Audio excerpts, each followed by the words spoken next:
We grow up hearing that we need to protect our natural resources.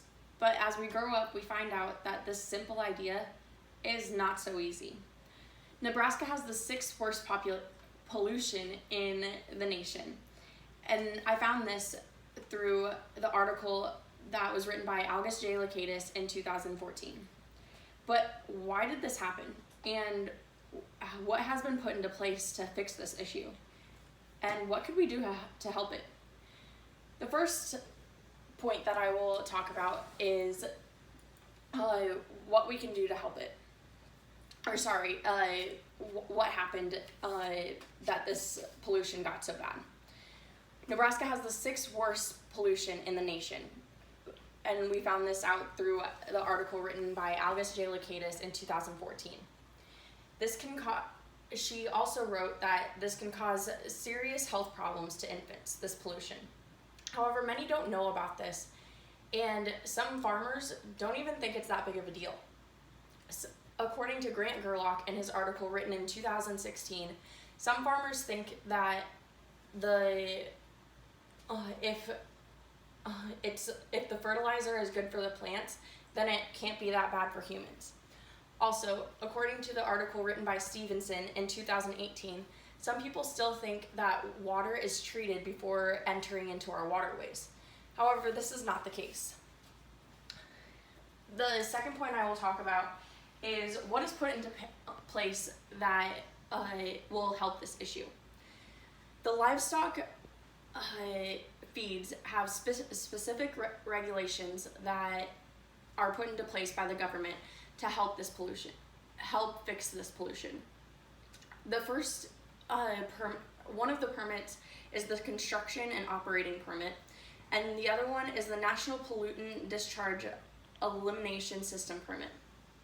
And I found these 2 permits on the official Nebraska government website in 2018. Farmers also have to have this permit, or the National Pollutant Discharge Elimination System permit, and this helps regulate the pollution. However, these regulations cost a lot of money, and many people don't actually want to follow them, and many think that it's not that big of a deal. However, many farmers think that it is essential to help their community and make sure that their community is not affected by this. This is found in the article written by Gerlock in 2016. The permits are issued and the regulations are issued by the government, and the government sends out officials to go and see if the places are being regulated and following the rules and all that stuff, and then they can get their permits. However, for all of the officials to visit every single place, it takes a lot of time, and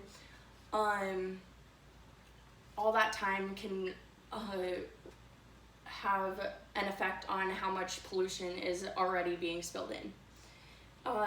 So we need to find the best way to help stop it and not just help it a little bit.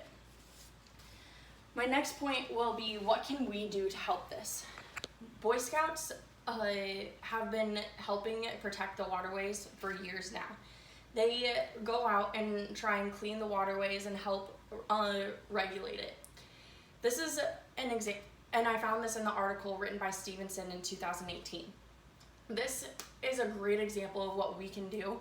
Boy Scouts shouldn't be the only one that goes out there and helps our farmers. We can do our part in protecting our waterways and our natural resources. We also need to come up with ways of prevention, and we also need to help clean. The farmers are trying to help with their own ways, but it costs a lot of money, and it's not really fair to them to leave it all up to them. We can also ask government officials to help fund the farmers in helping to try and prevent and clean, and see if they can find a way to help our waterways. In conclusion, our waterways are polluted, and it's affecting the children. This is not a good thing, and it should be something that worries us. We need to find a solution to clean waterways. We have to protect our natural resources now, or there might not be what we have today in the future. Thank you.